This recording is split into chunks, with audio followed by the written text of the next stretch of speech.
नमस्कार दोस्तों, स्वागत है आपका आपके channel one nation one exam पर। तो दोस्तों, इस वीडियो में हम लोग यूपी डीएलएड सेकेंड सेमेस्टर का द्वितीय प्रश्न पत्र जो होता है प्रारंभिक शिक्षा के नवीन प्रयास, उसके सारे वस्तुनिष्ठ प्रश्न देखेंगे जो प्रीवियस ईयर पूछे गए हैं, और वह भी प्रश्न होंगे जो आपसे कल पूछे जा सकते हैं। तो वीडियो एंड तक अवश्य देखिएगा, और यह वीडियो जल्द से जल्द ख़त्म किया जाएगा क्योंकि आपके पास समय बहुत कम बचा है। इसके साथ ही अगर आप चैनल पर पहली बार आए हैं तो चैनल को सब्सक्राइब करने के साथ बेल आइकन पर क्लिक कर दें और अपने दोस्तों के साथ इस वीडियो को शेयर करें ज़्यादा से ज़्यादा।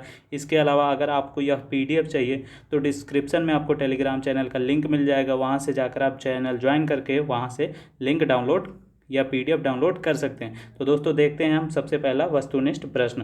पहला प्रश्न है, राष्ट्रीय शिक्षा नीति के अनुसार संपूर्ण भारत में निम्नलिखित शैक्षिक संरचना को अपनाने जाने का सुझाव दिया। तो दोस्तों, इसका ऑप्शन जो सही होगा वो ऑप्शन बी 10+2+3 है। ठीक है। राष्ट्रीय शिक्षा नीति 1986 के अंतर्गत प्रारंभिक शिक्षा को अनिवार्य एवं निःशुल्क बनाने हेतु कौन सी योजना लागू हुई? तो दोस्तों, ऑपरेशन ब्लैक बोर्ड यानी ऑप्शन डी स्कूल चलो अभियान अंग है सर्व शिक्षा अभियान का। अगला प्रश्न है, ऑपरेशन ब्लैक बोर्ड का उद्देश्य है दोस्तों प्राथमिक स्कूलों में पाठ्य सामग्री, शिक्षण उपकरण जैसे न्यूनतम आवश्यक सुविधाएं प्रदान करना। कस्तूरबा गांधी विद्यालय योजना का संबंध है दोस्तों प्राथमिक बालिका शिक्षा से। अगला प्रश्न है, प्रोफेसर यशपाल समिति का गठन भारत सरकार द्वारा किया गया मार्च 1992 में। बहुत से व्यक्तियों की अपेक्षा थोड़े से व्यक्तियों को बहुत सा ज्ञान देना अच्छा है, यह कथन किसका है दोस्तों? लॉर्ड मैकाले का। संपूर्ण साक्षरता अभियान का प्रेरक वाक्य है एक पढ़ाए एक, ऑप्शन ए। अगला प्रश्न है, जिला शिक्षा एवं प्रशिक्षण संस्थान यानी डायट की स्थापना की गई 1986 की शिक्षा नीति द्वारा। मध्याह्न भोजन यानी मिड डे मील योजना जो प्रारंभ हुई वह 15 अगस्त 1995 से हुई। अगला प्रश्न है, राष्ट्रीय अध्यापक शिक्षा परिषद का मुख्यालय है दोस्तों नई दिल्ली में। भारतीय संविधान के किस अनुच्छेद द्वारा प्रारंभिक शिक्षा को मौलिक अधिकार घोषित किया गया? तो अनुच्छेद 21 क द्वारा। राष्ट्रीय पाठ्यचर्या की रूपरेखा 2005 के अनुसार ज्ञान को स्कूल के बाहरी जीवन से जोड़ना, पढ़ाई के रटंत पद्धति से मुक्त करना, पाठ्यचर्या पाठ्य पुस्तक केंद्रित न होना, यानी यह तीनों ऑप्शन 2005 के अनुसार सही है। तो ऑप्शन डी सही हो जाएगा। अगला प्रश्न है, सर्व शिक्षा अभियान को वित्तीय सहयोग देता है? तो उत्तर होगा केंद्र और राज्य सरकार। देश में संविधान लागू किया गया दोस्तों 26 जनवरी 1950 को। शिक्षा को मौलिक अधिकार के रूप में स्वीकार किया गया 1 अप्रैल 2010 को। शिक्षा को किसी निश्चित स्तर तक सभी लोगों को अनिवार्य एवं निःशुल्क रूप से उपलब्ध कराना है, वह है सार्वभौमिकरण। बेसिक शिक्षा अधिनियम 1972 का उद्देश्य दोस्तों शैक्षिक कार्यक्रमों का प्रभावी क्रियान्वयन, यानी ऑप्शन डी। प्राथमिक विद्यालयों में न्यूनतम आवश्यक सूचनाएं सुलभ कराने की योजना है दोस्तों ऑपरेशन ब्लैक बोर्ड योजना। स्वतंत्रता के समय देश में कितने प्रतिशत जनसंख्या साक्षर थी? तो दोस्तों सिर्फ 14%। विद्यालय स्तर पर शिशुओं और मांसपेशियों का विकास होता है सृजनात्मक क्रियाकलापों से, यानी ऑप्शन सी। सर्व शिक्षा अभियान किस आयु वर्ग के बच्चों की शैक्षिक व्यवस्था से संबंधित है? तो दोस्तों 6 वर्ष से 14 वर्ष की आयु वर्ग से। कस्तूरबा गांधी बालिका विद्यालय योजना किस वर्ग की बालिकाओं से में साक्षरता की स्थिर बेहतर बनाने के लिए है? तो दोस्तों जो ऑप्शन लिखे हैं अन्य पिछड़ा वर्ग, अल्पसंख्यक और अनुसूचित जनजाति, यानी यह तीनों ऑप्शन सही हो जाएंगे। तो ऑप्शन 4 आप टिक लगाएंगे। सर्व शिक्षा अभियान के अंतर्गत संचालित होने वाले कार्यक्रमों के लिए वित्तीय सहायता प्राप्त है? तो दोस्तों राज्य और केंद्र सरकार द्वारा, यानी ऑप्शन सी।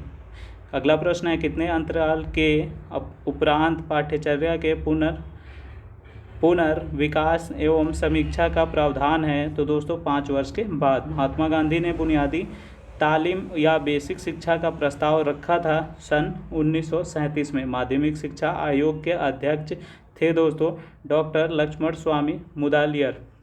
अगला प्रश्न है, निम्नलिखित में से किस स्तर के विद्यालयों से बच्चे को स्वतंत्र रूप से विकसित करने के अवसर दिए जाने चाहिए? तो उत्तर होगा दोस्तों पूर्व माध्यमिक विद्यालय से। राष्ट्र की समस्या से आशय है दोस्तों बीच में ही विद्यालय छोड़कर बच्चे का चले जाना। पटेल एक्ट संबंधित है प्राथमिक शिक्षा में गुणात्मक परिणात्मक बुद्धि से। अगला प्रश्न है, राष्ट्रीय पाठ्यचर्या की रूपरेखा एनसीएफ 2005 के अनुसार मार्गदर्शक सिद्धांत में निहित है। तो पाठ्यचर्या का संवर्धन पाठ्य पुस्तक पर केंद्रित करना, यानी ऑप्शन ए। गोखले विधेयक प्रस्तुत किया जाता है दोस्तों वह 16 मार्च 1911 से। हंटर कमीशन के समक्ष प्राथमिक शिक्षा को अनिवार्य व निःशुल्क करने का प्रस्ताव है दादा भाई नेहरू का। अगला प्रश्न है, पाश्चात्यवाद विवाद का जन्म हुआ? तो दोस्तों यह जन्म हुआ 1813 के आज्ञा पत्र से। अगला प्रश्न है, शिक्षा आयोग 1964 से 66 के अध्यक्ष थे? तो श्री DS कोठारी। अगला प्रश्न है, राष्ट्रीय बाल श्रम परियोजना संचालित की गई? तो इसका उत्तर होगा नवी पंचवर्षीय योजना से। उत्तर प्रदेश के समस्त जिलों में स्कूल चलो अभियान शुरू किया गया दोस्तों वर्ष 2004 से। राष्ट्रीय साक्षरता मिशन की स्थापना के बाद सर्वप्रथम संपूर्ण साक्षरता अभियान की घोषणा की गई केरल राज्य में। पूर्व प्राथमिक शिक्षा संबंधित है दोस्तों 3 से 6 वर्ष तक के बच्चों के लिए। यशपाल समिति का गठन किया गया 1992 में। बुनियादी शिक्षा से संबंधित नहीं है पूछ रहा है तो बीजी खेर आप टिक लगाएंगे। अगला प्रश्न है, पोषाहार वितरण योजना का उद्देश्य नहीं है? तो दोस्तों बच्चों का विद्यालय में ठहराव तथा वृद्धि करना यह उद्देश्य नहीं है पूछ रहा है तो यह है। इसी प्रकार यह भी है बच्चों को स्वस्थ एवं पुष्ट बनाना। इसी प्रकार यह भी है शिक्षा में अपव्यय तथा अवरोधन को कम करना। ठीक है दोस्तों, और यह भी है कुपोषण की समस्या को दूर करना। यानी चारों आपके जो ऑप्शन है यह उद्देश्य है, परंतु जो पूछ रहा है वह नहीं पूछ रहा है।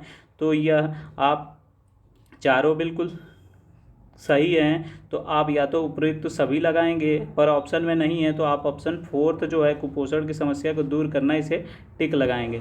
शिमला शिक्षा मित्र शिमला शिक्षा सम्मेलन 1901 का आयोजन किया गया? तो दोस्तों लॉर्ड कर्जन द्वारा। अगला प्रश्न है, शिक्षा को समवर्ती सूची में स्थान दिया गया? तो 1976 ईस्वी में। राष्ट्रीय साक्षरता मिशन की स्थापना हुई है तो सन 1988 में। उत्तर प्रदेश में सभी के लिए शिक्षा परियोजना लागू की गई 17 मई 1993 से।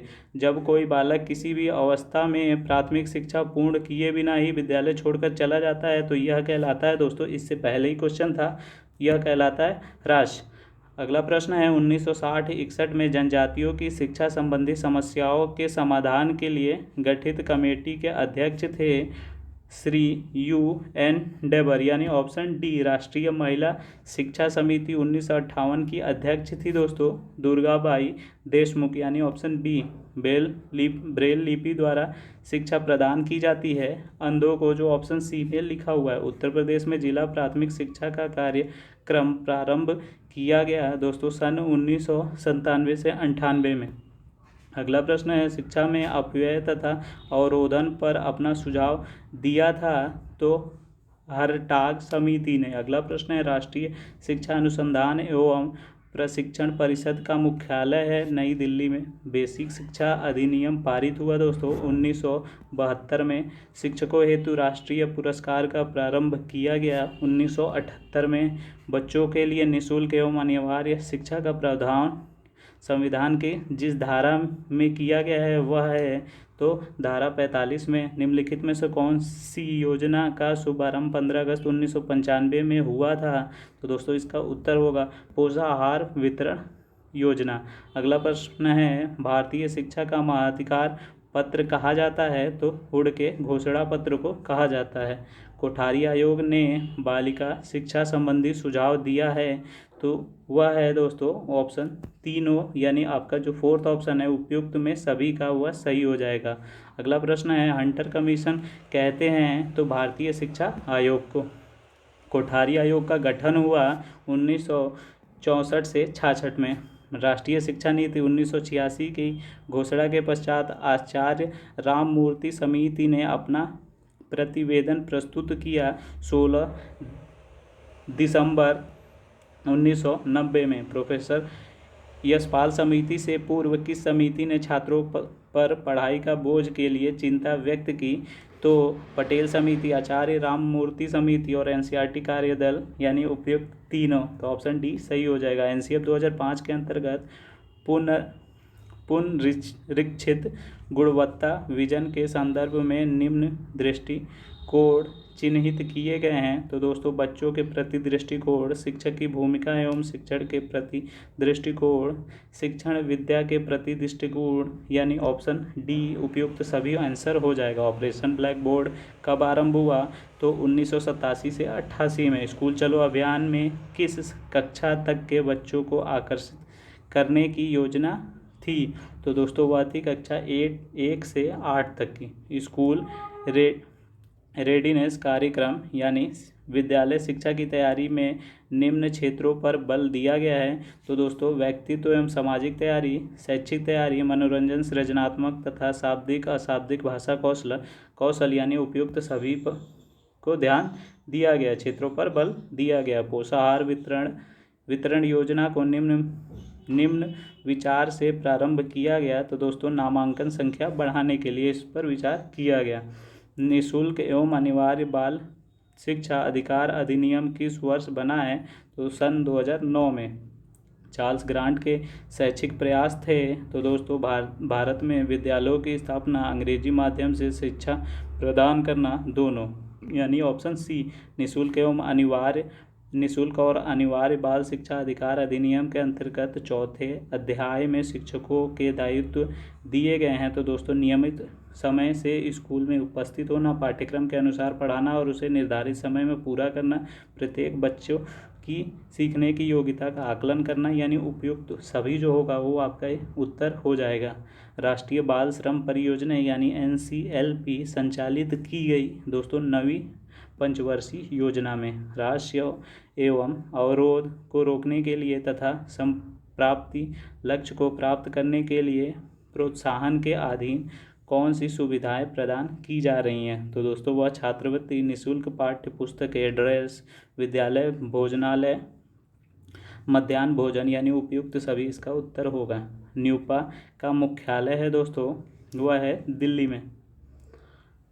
सभी के लिए शिक्षा किसका मुख्य लक्ष्य है? तो दोस्तों, उत्तर होगा राष्ट्रीय शिक्षा नीति 1986 का। नैतिक कर्तव्य के अंतर्गत कहा जाता है कि हर अभिभावक व संरक्षक 6 से 14 वर्ष की आयु वर्ग के अपने बच्चों को शिक्षा के लिए अवसर उपलब्ध कराएगा। यह किस अनुच्छेद से संबंधित है? तो अनुच्छेद 51 क। बाल अधिकार संरक्षण अधिनियम किस वर्ष गठित हुआ? तो दोस्तों, वर्ष 2005 में। भारतीय शिक्षा आयोग का गठन 1982 ईस्वी में हुआ था। इसके अध्यक्ष थे दोस्तों सर विलियम हंटर। अगला है क्वेश्चन, हंटर आयोग का संबंध है तो दोस्तों 1882 से 83। मैकाले का विवरण पत्र का संबंध है दोस्तों 1935 से। यशपाल समिति का गठन किस वर्ष में हुआ? तो 1992 में। अगला प्रश्न है, डकार विश्व शिक्षा सम्मेलन किस वर्ष हुआ था? तो 2000 में। ऑपरेशन ब्लैक बोर्ड का गठन किसके अंतर्गत हुआ? तो राष्ट्रीय शिक्षा नीति 1986 के अंतर्गत। सर्व शिक्षा अभियान का संबंध है दोस्तों डकार विश्व सम्मेलन से। ब्रिज कोर्स को समाप्त किया गया दोस्तों निःशुल्क एवं अनिवार्य शिक्षा का अधिकार अधिनियम 2009 से। संयुक्त राष्ट्र संघ ने बालकों के अधिकारों की घोषणा कब की थी? तो 20 नवंबर 1989 को। संयुक्त राष्ट्र संघ ने बालकों के अधिकार की घोषणा 20 नवंबर 1989 को की थी। इसको भारत ने अब अंगीकृत किया, यानी कब अंगीकृत किया वह 11 दिसंबर 1992 डेट है। अगला प्रश्न है, राष्ट्रीय बाल नीति की घोषणा भारत सरकार द्वारा कब की गई? तो 22 अगस्त 1947 को। किस अनुच्छेद से संबंधित बच्चों को कारखाने या जोखिम पूर्ण कार्यों में लगाना दंडनीय अपराध है? तो उत्तर होगा अनुच्छेद 24। किस अनुच्छेद से संबंधित है? स्त्री एवं बच्चों के क्रय विक्रय ही नहीं वरन स्त्रियों और बच्चों का अनैतिक व्यापार भी दंडनीय है। तो दोस्तों अनुच्छेद 23। किसका कथन है? मैं काल के सारे धर्म मानता हूँ क्योंकि प्रत्येक धर्म मुझे ईश्वर तक ले जाते हैं। जितने भी धर्म हैं उनके मूल सिद्धांतों में कोई अंतर नहीं है। पथ भले ही अलग अलग हो, सभी धर्मों की मंजिल एक ही है। अतः यह आवश्यक है कि सभी धर्मों को समान आदर दिया जाए। तो दोस्तों स्वामी विवेकानंद जी का यह कथन है। अगला प्रश्न है, राज्य के नीति निदेशक तत्व के अंतर्गत राज्य को अपनी नीति इस प्रकार संचालित करने का निर्देश दिया गया है जिससे पुरुष और स्त्री सभी नागरिकों को समान रूप से जीविका प्राप्ति के साधन, देश के भौतिक संसाधनों का स्वामित्व एवं नियंत्रण, समान कार्य हेतु स्त्री पुरुषों के लिए समान वेतन तथा बच्चों के लिए गरिमामय वातावरण में विकास संभव हो सके। यह किस अनुच्छेद से संबंधित है? तो अनुच्छेद 39। डाइट का कार्य है वह है बीटीसी परीक्षण, सेवारत परीक्षण, विशिष्ट बीटीसी परीक्षण यानी उपयुक्त सभी तीनों ऑप्शन सही होंगे। अगला प्रश्न है, जिला परियोजना कार्यालय का उद्देश्य है दोस्तों शिक्षा के सार्वभौमिकरण के लक्ष्यों को पूर्ण करना। बीआरसी परीक्षण, विद्यालय भवन का निर्माण यानी ऑप्शन डी जो है वो सही होगा। 6 से 14 वर्ग के छात्रों हेतु अनिवार्य एवं निःशुल्क शिक्षा का प्रावधान है दोस्तों धारा 45 के अंतर्गत। शिक्षा बिना बोझ के का संबंध है यशपाल समिति से। राष्ट्रीय शिक्षा नीति कब बनी? 1986 में। राष्ट्रीय शिक्षा नीति को कुल कितने खंडों में बांटा गया है? तो 12। कस्तूरबा गांधी बालिका विद्यालय की स्थापना किस स्तर पर की जाती है? तो ब्लॉक स्तर पर। कस्तूरबा गांधी बालिका विद्यालय में कितने वर्ष तक की शिक्षा दी जाती है? तो दोस्तों 3 वर्ष। कस्तूरबा गांधी बालिका विद्यालय में बालिकाओं की का आयु वर्ग है दोस्तों 11 से 14 वर्ग। अगला प्रश्न है, कस्तूरबा गांधी बालिका विद्यालय की स्थापना किस प्रकार के ब्लॉक में की जाती है? तो दोस्तों शैक्षिक रूप से पिछड़े बालक। अगला प्रश्न है, कस्तूरबा गांधी बालिका विद्यालय में बालिकाओं को किस कक्षा में प्रवेश दिया जाता है? तो दोस्तों इसका उत्तर होगा सभी यानी ऑप्शन डी। अगला प्रश्न है, कस्तूरबा गांधी बालिका विद्यालय में बालिकाओं को शिक्षा किन किन कक्षाओं में दी जाती है? तो दोस्तों यहाँ पे आपका उत्तर हो जाएगा ए यानी कक्षा 6, 7, 8। अगला प्रश्न है, ग्राम शिक्षा समिति का अध्यक्ष होता है तो वह ग्राम प्रधान होता है। ग्राम शिक्षा समिति का सचिव होता है प्रधानाध्यापक। ग्राम शिक्षा समिति में कितने अभिभावक होते हैं? तो 3। अगला प्रश्न है, ग्राम शिक्षा समिति में कुल कितने सदस्य होते हैं? 5। ग्राम शिक्षा समिति में कितनी महिला अभिभावकों का होना आवश्यक है? तो 1। ग्राम शिक्षा समिति का गठन किस धारा के अंतर्गत किया गया है? तो धारा 12। ग्राम शिक्षा समिति का गठन किस वर्ष में हुआ? तो वर्ष 2000। उत्तर प्रदेश बेसिक शिक्षा परिषद का गठन किस वर्ष में हुआ? तो 1972 ईस्वी में। बीआरसी सह समन्वयक अपने विकास क्षेत्र की न्याय पंचायत के अंतर्गत आने वाले विद्यालयों का माह में कितनी बार निरीक्षण करते हैं दोस्तों? तो 2 बार। एनपीआरसी के प्रमुख को कहते हैं संकुल प्रभारी। अगला प्रश्न है, एनपीआरसी समन्वयक अपने क्षेत्र के विद्यालयों का निरीक्षण प्रत्येक माह में कितनी बार करते हैं? तो दोस्तों 2 बार। अगला प्रश्न है, राज्य परियोजना कार्यालय है लखनऊ में। राज्य विज्ञान शिक्षा संस्थान है इलाहाबाद में। राजश्री टंडन मुक्त विश्वविद्यालय का गठन किस वर्ष में हुआ? तो 1999 में। सीमेट कहाँ है दोस्तों? तो यह है इलाहाबाद में। अगला प्रश्न है, SCERT का गठन कब हुआ? तो 1981 में। NCERT का गठन कब हुआ? तो 1961 में। राज्य शिक्षा संस्थान की स्थापना किस वर्ष में हुई? तो 1964 में।